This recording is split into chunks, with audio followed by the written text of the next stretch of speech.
Karena itu memang agak sulit kalau kita hanya bicara di panggung depan. Kita harus menguliti panggung belakang. Kalau kita melihat model-model pembegalan partai politik yang tadi dijelaskan dari Partai Berkarya, P3, Partai Demokrat, dan seterusnya tadi, bahkan Golkar, itu tidak ada di ruang depan. Karena ruang depan dipenuhi dengan festivalisasi. Pak Jokowi akan mengatakan tidak ikut cawe-cawe dalam Pilpres. Tapi tanyalah kepada, ya tadi misalnya Sandiaga Uno, Erick Thohir, pertemuan-pertemuan dengan ketum-ketum partai, itu akan terbaca dengan jelas bahwa substansinya disembunyikan di panggung belakang. Kita tidak bisa melepaskan pembicaraan terkait dengan figur, terkait dengan Presiden Jokowi, karena memang beliau yang salah satu pemain aktor utama dalam menghilangkan substansi dan intelektualisasi ini di dalam politik kita. Menurut saya kekuatan duitokrasi, kedaulatan duit itulah yang membegal demokrasi kita. Kekuatan festivalisasi, sensasionalisasi yang dibiayai oleh para oligarki yang telah menghilangkan substansi dan intelektualisasi juga demokrasi di tanah air.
Saya mengikuti ya dan kedengaran suara saya ya. Dengaran. Baik. Kalau bicara ini tadi bicara substansi atau bicara apa sih? Ya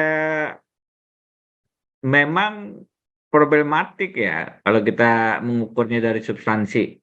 Ini saya sedikit bicara ke arah yang sementara ini saya diskusikan dengan beberapa teman politik ya. Agak bukan bidang hukum tata negara betul sebenarnya ini. Tapi begini, ada satu video yang sempat menurut saya menjawab dan relevan dengan pertanyaan itu. Kenapa sekarang kita sulit untuk mencari substansi? Karena pola kepemimpinan pemerintahan kita itu lebih ditentukan dalam bahasa Gita Wirjawan itu dalam videonya itu oleh festivalisasi dan sensasionalisasi, bukan intelektualisasi. Nah, pada saat kita mencari substansi itu adanya di intelektualisasi. Tapi model kepemimpinan Pak Jokowi ini model festivalisasi dan sensasionalisasi. Model datang ke Lampung, naik Mercy, tidak masalah naik Mercy-nya, tapi jalan-jalan berlubang dan kemudian itu menjadi semacam bentuk kepemimpinan yang memperhatikan infrastruktur gitu. Festivalisasi, sensasionalisasi semacam ini yang berkontribusi terhadap miskinnya substansi. Karena itu memang agak sulit kalau kita hanya bicara di panggung depan. Kita harus menguliti panggung belakang. Kalau kita melihat model-model pembegalan partai politik yang tadi dijelaskan dari Partai Berkarya, P3, apa, Partai Demokrat dan seterusnya tadi, bahkan Golkar, itu tidak ada di ruang depan, karena ruang depan dipenuhi dengan festivalisasi. Pak Jokowi akan mengatakan tidak ikut cawe-cawe dalam Pilpres, tapi tanyalah kepada, ya tadi misalnya Sandiaga Uno, Erick Thohir, pertemuan-pertemuan dengan ketum-ketum partai, itu akan terbaca dengan jelas bahwa substansinya disembunyikan di panggung belakang. Karena itu, kita tidak bisa melepaskan pembicaraan terkait dengan figur, terkait dengan Presiden Jokowi, karena memang beliau yang salah satu pemain aktor utama dalam menghilangkan substansi dan intelektualisasi ini di dalam politik kita. Itu sebabnya saya dengan mempertimbangkan risikonya, itu mengangkat, apa, diskursus, pembegalan partai, diskursus penjagalan Anies Baswedan itu ke ruang publik melalui tulisan. Dan itu bukan tanpa risiko. Tadi ada yang nanyakan kepada saya dalam satu pertanyaan chat gitu, bagaimana caranya menghindari kemungkinan diperkarakan. Ya agak sulit kalau memang, apa, tulisan saya itu dilihat, dengan kacamata yang, apa, tidak sebagai bagian dari upaya menjaga Pilpres 2024. Tidak, bukan merupakan satu hal yang direncanakan ketika saya menulis itu tanggal 24 April 2023 menjelang saya kembali ke Melbourne. Karena, beberapa teman langsung menelepon, "Ente di mana?" "Di Melbourne." "Ya sudah di sana dulu." Ada faktor-faktor, apa, hitung-hitungan yang tidak sederhana untuk menulis mengatakan bahwa, presiden sedang melakukan upaya-upaya penjagalan. Itu sebenarnya ada di panggung belakang. Itu sebenarnya dipahami oleh banyak elit politik, tapi tidak disuarakan di panggung depan. Dan, kemudian kita bawa itu menjadi panggung depan dan saya katakan ini cawe-cawe presiden harus dihentikan. Akhirnya sekarang istilah cawe-cawe itu kan menjadi apa, semacam judul berita dan seterusnya di sosial media, termasuk di podcast-nya Bang Refli dan seterusnya. Jadi ini bukan tidak membawa substansi, ini membawa substansi mengatasi festivalisasi dan sensasionalisasi yang sedemikian masif sekarang masuk ke ruang-ruang publik lewat panggung-panggung depan yang penuh dengan kamuflase. Jadi kita ke depan memang harus mencari intelektualisasi itu. Kita harus mencari demokrasi yang lebih substantif, bukan demokrasi yang, sibuk dengan permainan kata-kata saja, tapi betul-betul mengisinya dengan visi anti korupsi dan saya tentu saja tidak melihat itu ada dalam kepemimpinan Presiden Jokowi yang merubah undang-undang KPK, tapi lempar batu sembunyi tangan mengatakan itu inisiatif DPR dan seterusnya dan seterusnya.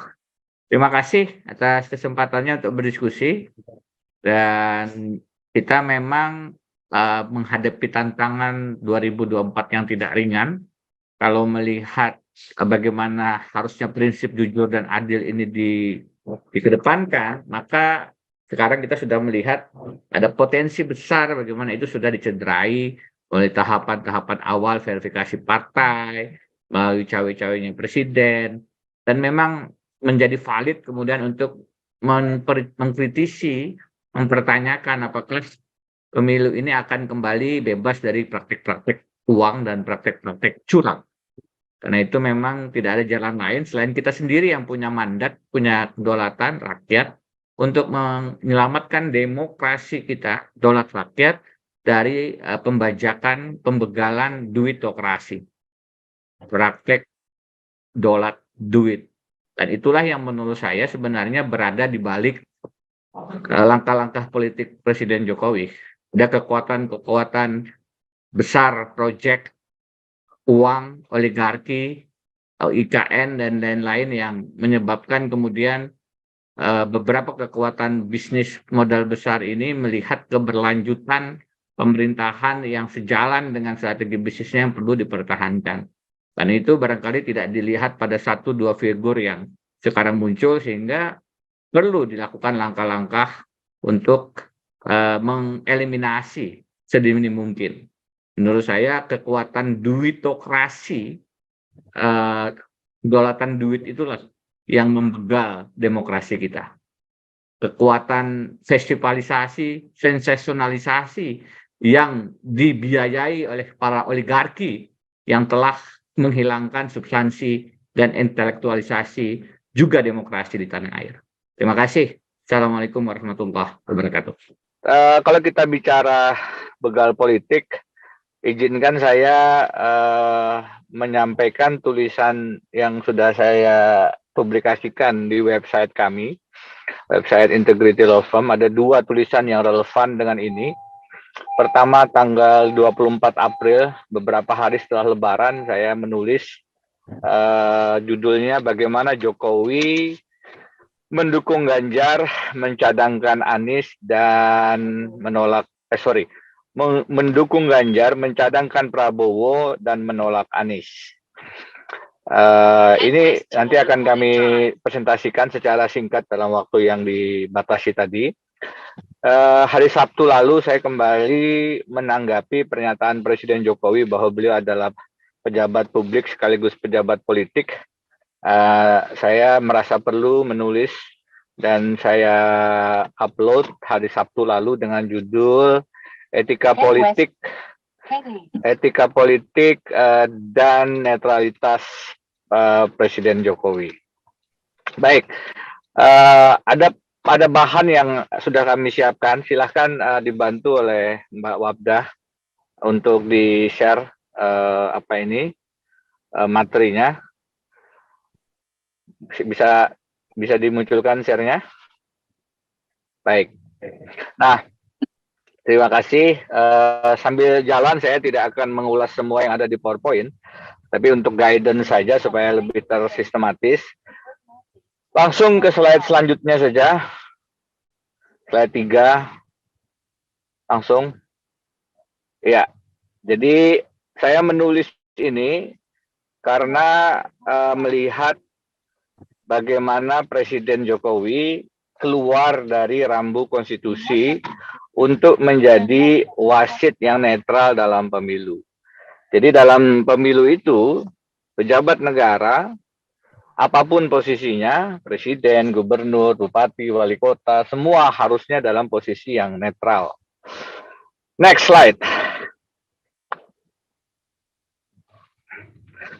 Maaf ya kalau agak lambat ini, saya nggak tahu, di tempat saya belum bergerak, apakah di sana sudah, saya tidak paham nih. Jadi saya bicara saja lah ya, supaya tidak makan waktu banyak. Karena di layar saya nih tidak ada pergerakan ini, apakah di sana sudah atau belum, saya tidak tahu. Sudah Pak, sudah Pak.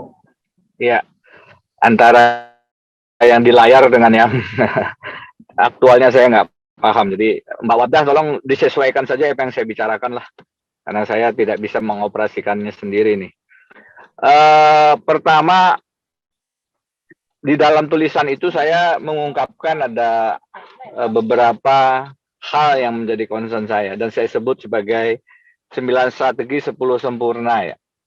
Dimulai dari yang pertama, adanya upaya untuk menunda pemilu. Kita paham dari waktu ke waktu, penundaan pemilu ini semakin tidak relevan, kehilangan logika pembenarnya. Meskipun pada hari ini saya tadi di-share oleh Bang Refli Harun di channel YouTube beliau, apa yang saya sampaikan di salah satu media televisi nasional, bahwa melalui putusan Mahkamah Konstitusi yang terkait dengan sistem pemilu legislatif, apakah proporsional terbuka atau tertutup, akan dijadikan pintu masuk untuk menunda pemilu. Karena dengan alasan diubah sistem pemilunya menjadi proporsional tertutup, KPU memerlukan waktu untuk menyiapkan lagi teknisnya, kemudian pemilu ditunda 2-3 tahun. Kemarin saya dihubungi lagi oleh pejabat tinggi yang sama dan masih disampaikan bahwa dalam waktu dekat sudah mulai kelihatan bahwa memang pemilu akan ditunda. Saya tidak terlalu yakin dengan itu ya. Tapi rupanya ini masih satu yang menghantui dan diyakini kebenarannya oleh bahkan pejabat tinggi negara tersebut. Yang kedua, skenario yang kedua adalah terkait dengan periode ketiga jabatan presiden.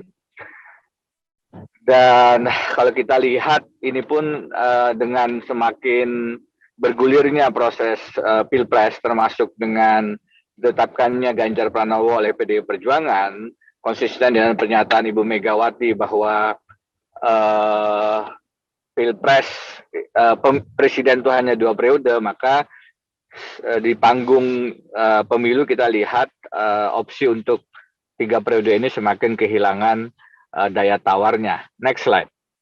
Yang ketiga, kalau kita lihat dalam strategi yang saya tulis ini adalah baik ketiga maupun keempat itu sebenarnya satu tarikan napas bagaimana menggunakan instrumen hukum, apakah KPK atau kasus untuk menjadi bargaining power.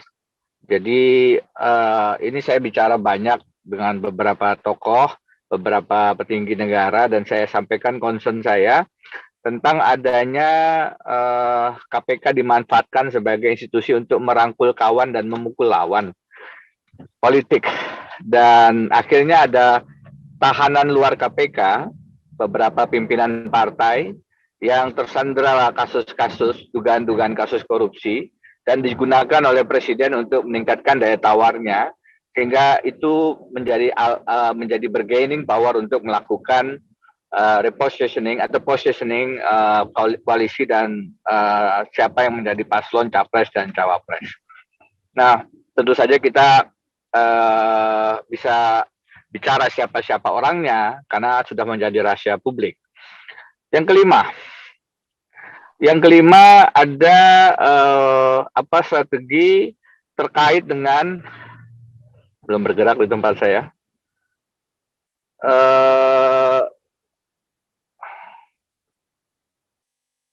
Mana yang kelima ini? Ya, intinya yang kelima adalah kenapa jadi ke sini. Saya sendiri soalnya tidak terlalu hafal nih. Ya, jadi kalau kemudian ada pimpinan partai politik yang tidak sejalan dengan strategi pemenangan, maka ada kemungkinan dia diintervensi. Nah, ini barangkali yang sesuai dengan topik kita. Dan intervensi atau kedaulatan partai terganggu ini menurut saya sangat berbahaya. Kalau kita lihat pergantian ketua umum yang tidak melalui proses sesuai dengan ADART, itu bisa dilacak kenapa. Ada satu partai yang saya tanya kepada kader utamanya, kenapa pimpinannya diganti? Jawabannya cukup mengagetkan. Pertama, ada persoalan domestik. Yang kedua adalah karena 4 kali ketahuan bertemu dengan Anies Baswedan. Jadi bertemu Anies Baswedan itu bisa menjadi pintu masuk pemberhentian salah satu ketua partai. Kita tahu bagaimana kemudian juga dalam era sekarang itu saya bertemu dengan salah satu menteri utama di era Pak SBY ya. Saya bilang, Pak, ini kenapa sekarang ketua-ketua partai itu ditentukan ya oleh kekuasaan. Jawaban beliau, ya dulu memang kita tidak ingin masuk ke sana. Sekarang pilihannya masuk untuk menjaga kekuatan koalisi. Jadi siapa yang menjadi ketua partai X itu dipanggil calon-calon ketuanya dan akhirnya yang ditentukan jadi ketua adalah orang yang diinginkan oleh kekuasaan. Di zaman Presiden SBY, jangankan partai lain, ketuanya nggak usah digerakkan di sini saja. Jangankan partai lain ketuanya, Partai Demokrat sendiri Presiden SBY tidak bisa. Jadi kalau saya mengulas sejarah itu sebenarnya kalau boleh saya sampaikan di sini, Presiden SBY punya preferensi kepada Andi Malarangeng. Tapi kemudian yang terpilih adalah Anas Urbaningrum karena beliau membiarkan proses itu berjalan tanpa intervensi. Kalau Pak SBY dari awal mengatakan Ketua Umum Partai Demokrat setelah ini adalah Andi Malarangeng, itu kejadian. Tapi jangankan partai lain, partai beliau sendiri pun beliau tidak ambil langkah. Kalau dikatakan Anas kemudian diberhentikan, ditanyakan saja ke KPK, Mas Bambang, Abraham Samad, Novel Baswedan sudah mengeluarkan pernyataan bahwa itu memang korupsi dan tentu saja kita menghormati putusan Mahkamah Agung almarhum Artijo Alkostar yang juga menguatkan telah terjadinya korupsi. Nah, ini yang soal ini terkait dengan pelemahan partai, pemecahan partai oposisi, gelora. Nanti saya akan bicara sedikit lebih banyak tentang Partai Demokrat. Yang keenam, saya tetap khawatir bahwa MK sebagai pengadil sengketa hasil pemilu juga tidak lagi independen. Sebagaimana KPK yang sudah dikondisikan, nah tidak lagi seindependen dulu, Mahkamah Konstitusi juga kemenangan Hakim Konstitusi Anwar Usman untuk menjadi ketua dengan posisi 5-4 menurut saya menunjukkan adanya posisi yang lebih kuat ke arah dukungan strategi Pak Jokowi yang adalah kakak ipar Ketua MK sendiri. Pemberhentian Hakim Aswanto karena salah satunya karena menolak memutuskan tidak konstitusional bersyaratnya Undang-Undang Ciptaker, itu salah satu yang menjadi undang-undang utamanya Presiden, akhirnya menyebabkan beliau ditarik. Hukuman yang ringan terhadap Hakim Konstitusi Guntur, padahal merubah putusan yang menjadi skandal, menurut saya tidak ringan di MK. Saya khawatir adalah bagian dari Sandra untuk kemudian tidak heran kalau dalam putusan MK selanjutnya beliau punya positioning yang juga membantu status quo, atau misalnya dalam sengketa pemilihan presiden membantu siapa yang diarahkan untuk dimenangkan. Tentu ini adalah satu dugaan yang perlu diverifikasi dan itu kita bisa diskusikan. Yang ketujuh strateginya adalah ini lebih politik.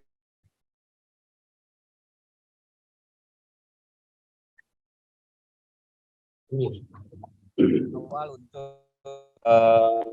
hanya punya dua pasangan calon, yaitu Ganjar dan Prabowo.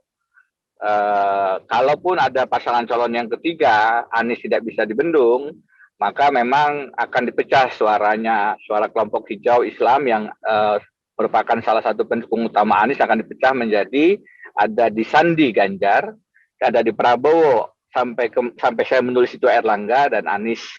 Jadi kalau di 2017 pemilihan gubernur Prabowo mendukung Anies Sandi, di 2019 Prabowo Sandi berhadapan dengan Jokowi Ma'ruf untuk kekuatan nasionalis Islam, maka di 2024 strateginya dipecah suara Islam itu, di Ganjar akan ada Sandi atau kelompok NU, ada yang menyebut nama Pak Mahfud dan yang lain-lain.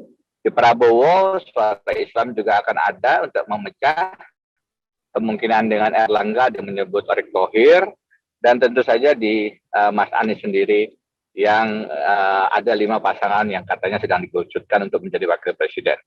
Nah ini strategi lebih ke arah politik, kita bisa diskusikan juga. Yang kedelapan, yang ingin saya diskusikan terkait dengan apa yang kita menjadi topik hari ini adalah terkait dengan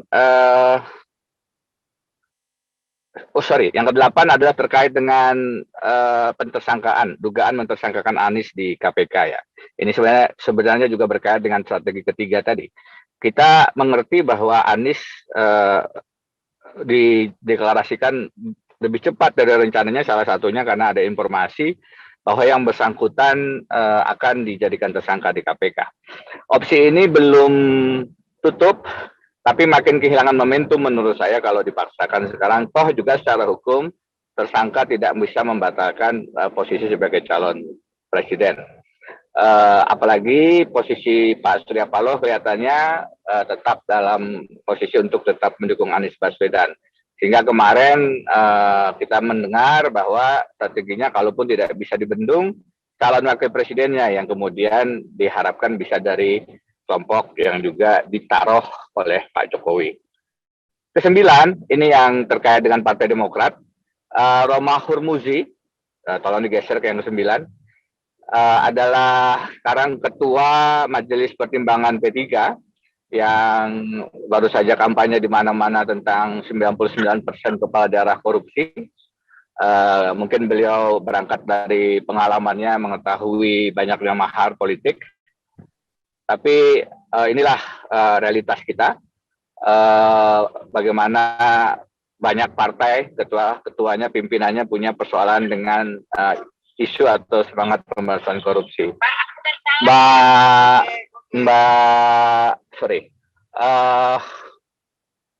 Terkait dengan Partai Demokrat, ini Romi, Ketua Majelis Pertimbangan P3 mengatakan kesulitan Anies tetap maju jika Partai Demokrat berhasil dicopet oleh Muldoko. Dalam salah satu podcast dia mengatakan demikian. Nah, saya menggunakan istilah itu, dan menurut saya inilah salah satu yang paling update ya, kondisi kekinian setelah berkali-kali berusaha untuk mengambil alih, sekarang melalui peninjauan kembali di Mahkamah Agung. Dan informasi yang saya dapat, temannya Bang Ferry mengatakan ada upaya tukar guling antara kasus mereka yang sedang disidik di KPK terkait dengan mafia hukum di Mahkamah Agung. Beberapa hakim agung terjerat, akan dibantu kasusnya dengan syarat mereka membantu memenangkan PK Muldoko atas Demokrat AHY di Mahkamah Agung. Ini informasi yang didengar langsung oleh yang bersangkutan dari para hakim agung bahwa mereka akan mendapatkan bantuan sepanjang memenangkan PK-nya Muldoko. Nah, inilah pencopetan itu.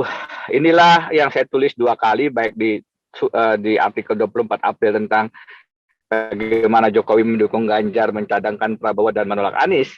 Dan kemudian saya ulang lagi di tulisan Sabtu kemarin bahwa ini adalah pencopetan, karena kalau kita melihat posisi KSP Muldoko, maka yang melakukan langkah mencopet ini tentu saja bukan Muldoko, tapi harus dibaca sebagai Jokowi, sebagai presiden.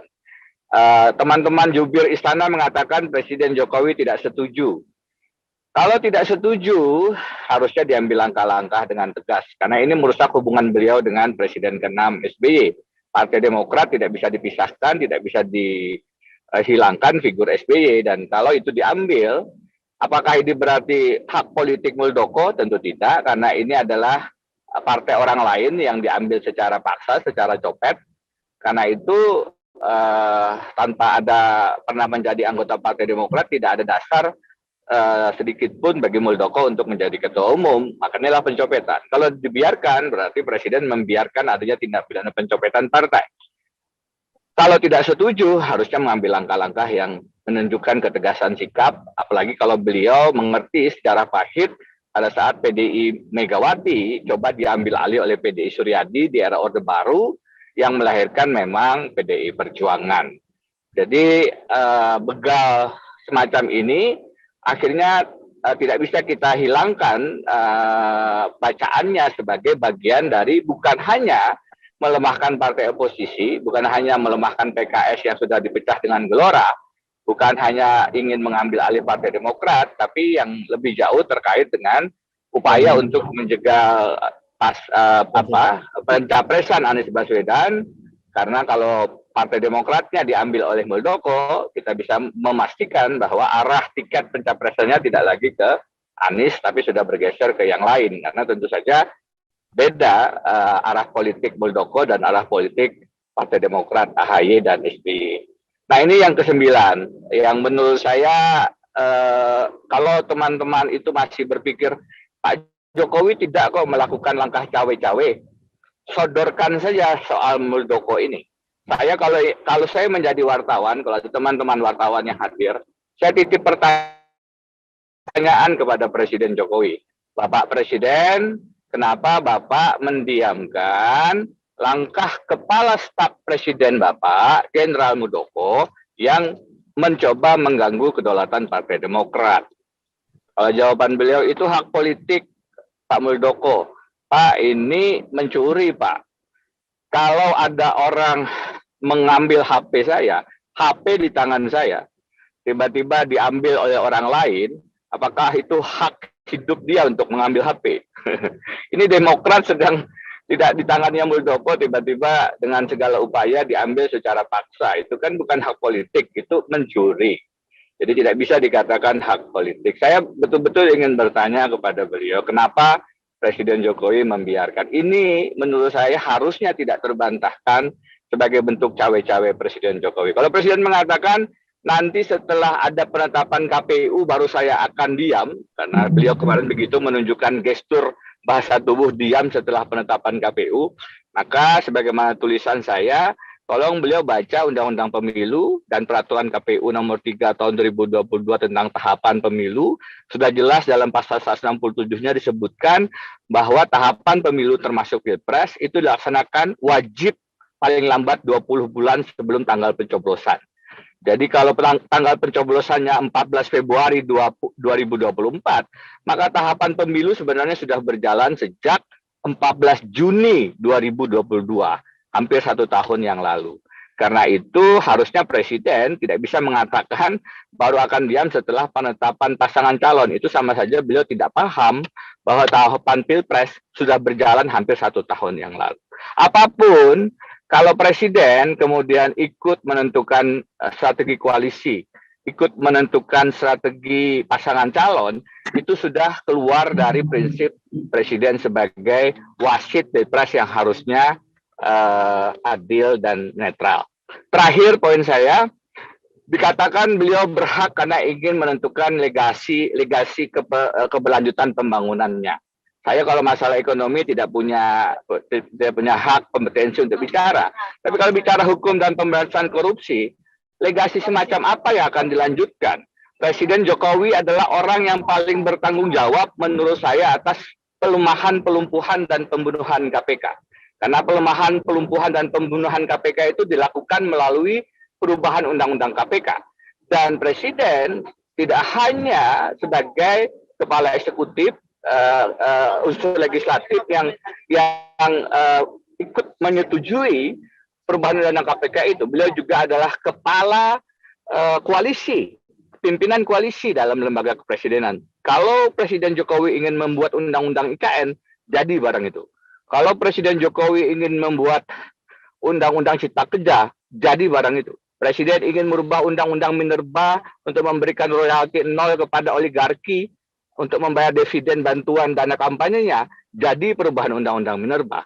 Jadi kalau Presiden tidak ingin merubah undang-undang KPK, karena beliau dalam satu kesempatan mengatakan itu inisiatifnya DPR, ingin lempar tanggung jawab kepada DPR, jelas itu adalah cara yang tidak bertanggung jawab. Jadi legasi hukum semacam apa yang ingin diteruskan? Menurut saya, penegakan hukum dan pemberantasan korupsi di era Pak Jokowi itu adalah yang terburuk dan dikonfirmasi dengan IPK yang turun sampai 4 poin terburuk dalam sejarah reformasi. Jadi dalam hal penegakan hukum dan pemberantasan korupsi, tidak ada legasi atau warisan yang harus dilanjutkan karena prestasi buruknya sangat kelihatan. Dan itu yang menyebabkan saya kesulitan untuk memahami bahwa ini harus dilanjutkan dalam program-program selanjutnya setelah 2024. Itu poin yang ingin saya sampaikan. Tentu saja yang ke-10 yang menjadikan dia 4 sehat 5 sempurna atau 9 strategi 10 sempurna adalah bagaimana Pak Jokowi di panggung depan mengatakan tidak ikut cawe-cawe, tidak ada ikut menentukan pasangan calon, itu adalah hak partai-partai politik kata beliau. Tetapi di panggung belakang bicaralah dengan para pimpinan partai politik, dengan para ketua-ketua partai dan lain-lain, akan dikonfirmasi bahwa Presidenlah yang menentukan kenapa Sandi mendekati P3, kenapa Erick Thohir tiba-tiba mendadak dangdut menjadi NU, kenapa Pak Prabowo diminta untuk berpasangan dengan Erlangga, dan kenapa kemudian ada upaya-upaya untuk menjegal Anies Baswedan. Saya pikir hentikan Presiden, jadilah wasit yang netral, karena itulah amanat konstitusi kita. Demikian pengantar dari saya, minta maaf mungkin lebih dari waktu yang mintakan, dan mudah-mudahan bisa menjadi pemicu diskusi setelah nanti forum dialog. Terima kasih. Assalamualaikum warahmatullahi wabarakatuh.